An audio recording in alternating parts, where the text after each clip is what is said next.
आजकल लोग अपनी मर्जी के मालिक हैं, जिसे जो मन में आया वो कर रहा है।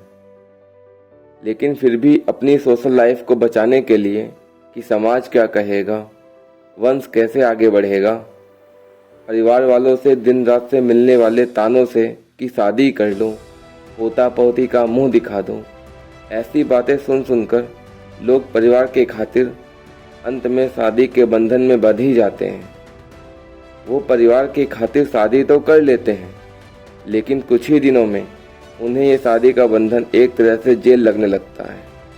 उन्हें उसमें घुटन सी महसूस होने लगती है। उन्हें लगता है कि शादी करके उन्होंने बहुत बड़ी गलती कर दी है। उन्हें रिश्तों में कड़वाहट सी लगने लगती है और वो फिर भागते हैं तलाक के लिए, और फिर तलाक लेकर अपनी ज़िंदगी को अपनी मर्जी से जीने के लिए नई शुरुआत करते हैं। वो एक नई शुरुआत तो करते हैं, लेकिन ऐसी शुरुआत का क्या फ़ायदा जिसमें दिमागी टेंशन बना रहता है। जीवन के बहुत सारे कड़वे पल, बैड मेमोरीज यादों में जुड़ जाते हैं। जो व्यक्ति तलाक ले लेता है उसका तो कुछ नहीं बिगड़ता, लेकिन उसके पत्नी का या फिर उस पति का जीवन एक तरीके से बर्बादी की तरफ चला जाता है।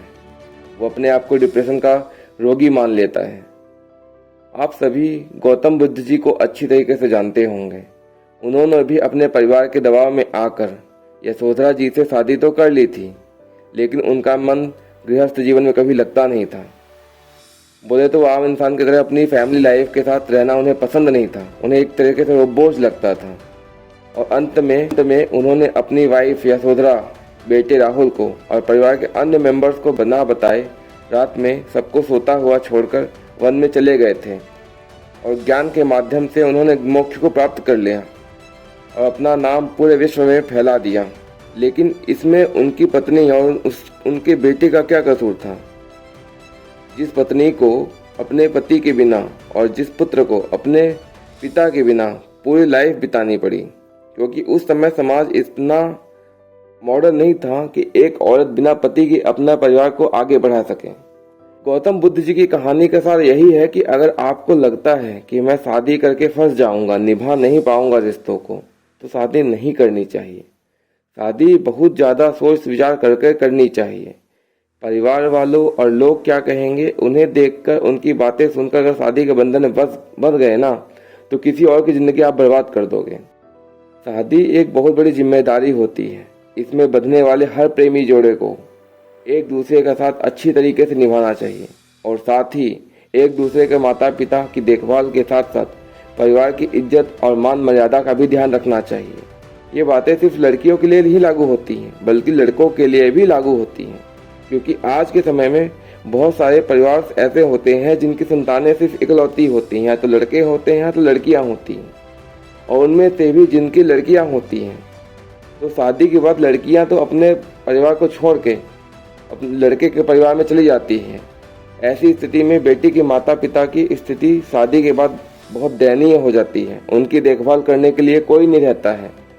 इस सिचुएशन में लड़के को भी आगे बढ़कर अपनी धर्मपत्नी का साथ देना चाहिए और उसके माता पिता का ख्याल रखना चाहिए।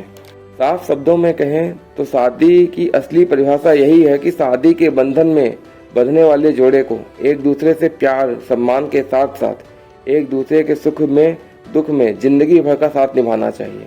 और ये सब तभी पॉसिबल है जब आप शादी का डिसीजन बड़े आराम से सोच समझ कर लें, ना कि प्रेशर में। और सबसे बड़ी बात, अगर आपने शादी का फैसला कर ही लिया है तो कोशिश करिए कि वो शादी आपकी ज़िंदगी को खुशहाल बनाए और आपकी जान निकलने तक सही सलामत रहे।